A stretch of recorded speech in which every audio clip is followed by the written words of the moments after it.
Now, for welcome remarks, please welcome to the stage Alex Knapp, Senior Editor, Forbes, Kristin Thompson, Deputy Executive Director, U.S. Semiquincentennial Commission, America 250, and Ted Tanner, Chief Technology Officer, Leidos.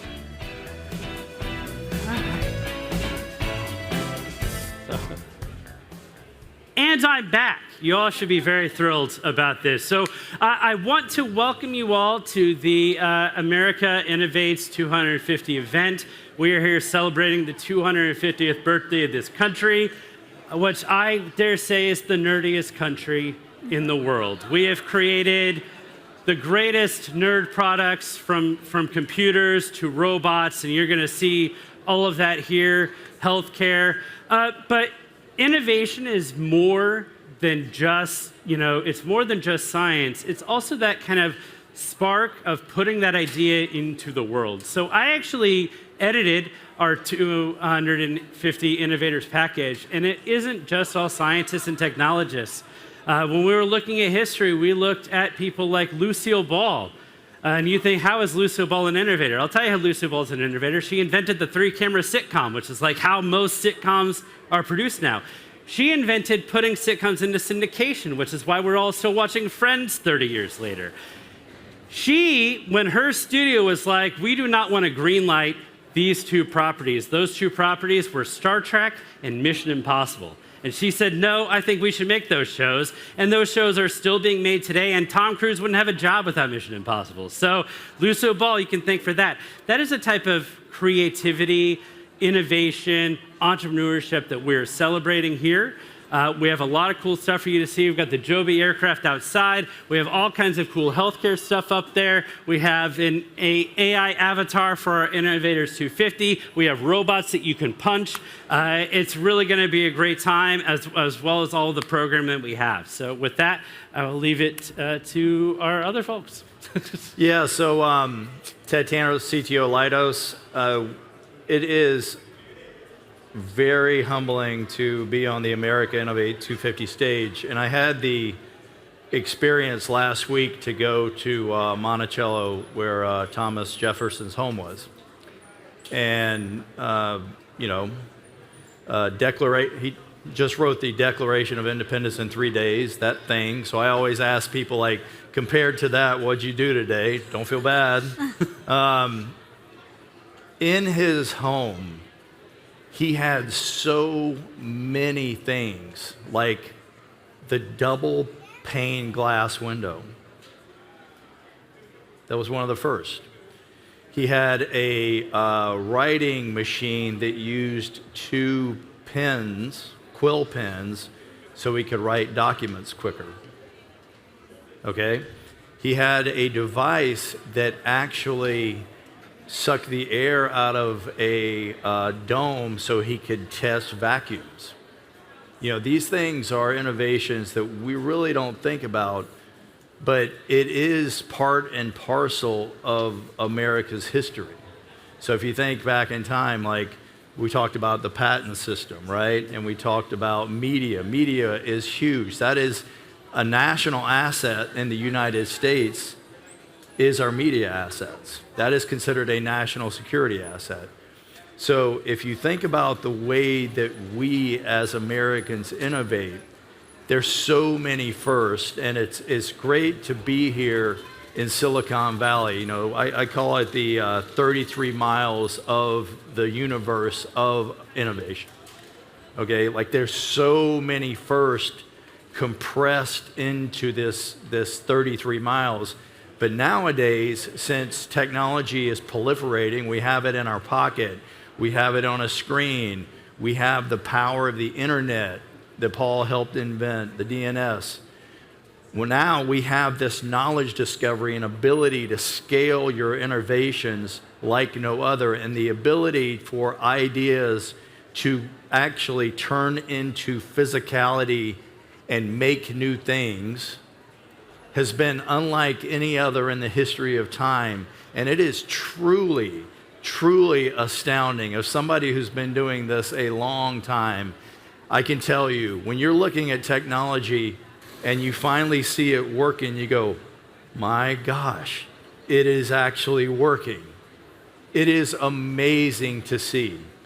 So please, as you walk around and see all the great innovations, please think about what you can go think up and build. Thank you very much. Thank you so Before much. Kristin speaks, I do want to say, so you don't feel too bad about yourselves with respect to Thomas Jefferson, fun historical fact, he brought macaroni and cheese from France, and from all of his contemporaries' letters, he made the worst macaroni and cheese you've ever had. So if you can throw together a decent mac and cheese, you at least got that on Jefferson. So I'm just going to say. All right, I don't know how to top that. Thank you so much, Ted. I'm Kristin Thompson. I'm the Deputy Executive Director at America 250, also known as the United States Semiquincentennial Commission. So try to say that very, very fast. So the number of the day will be 250. You're hearing about the Forbes 250 list, and when Randall Lane came to us and said, hey, we should partner together. We're going to list amazing innovators. One is right here in the front row, Dr. Springer. We're so grateful for your partnership and leadership on all things innovation.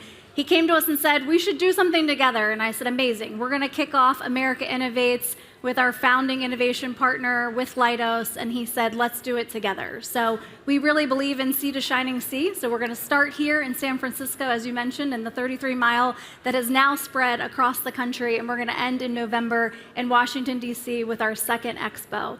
And so this is really what we call the movement at America 250. So we have amazing programming that's been going on for the entire year, and we will go through the entire year of 2026. Today, also happening, I want to highlight, we are actually doing Good Neighbor Day America, which is going across the country, spreading 250, again, that number, million acts of kindness. So we have our commissioners on the ground in communities. There are things happening all over the state of California. LA is a big event for us, and we want to make sure that we're capturing the largest number of volunteerism hours ever recorded by one country this year. We have many more programs. So you mentioned Monticello. We also have a civics education program where the kids actually got to see that firsthand. So bringing all of these things together is what I get to do every day, and really just highlight all the incredible work that everyone else is doing, and I get to say, hey, isn't this great, as we celebrate America's 250th anniversary. So we are so excited for that movement to continue, and we will also have a lot of moments that will come through as well, and that'll be highlighted on July 4th, as hopefully we're all celebrating, whether that's in your backyard or in LA at the Coliseum, where we're going to have America's block party. But one thing I wanted to leave you with is there's only one thing I have to do by law, and that's to bury a time capsule in Philadelphia on the morning of July 4th. I unfortunately will not be there. I will be in LA coming back here to California, but it will be lowered into the ground. And part of that was we thought, how could we make sure that people feel included in this process?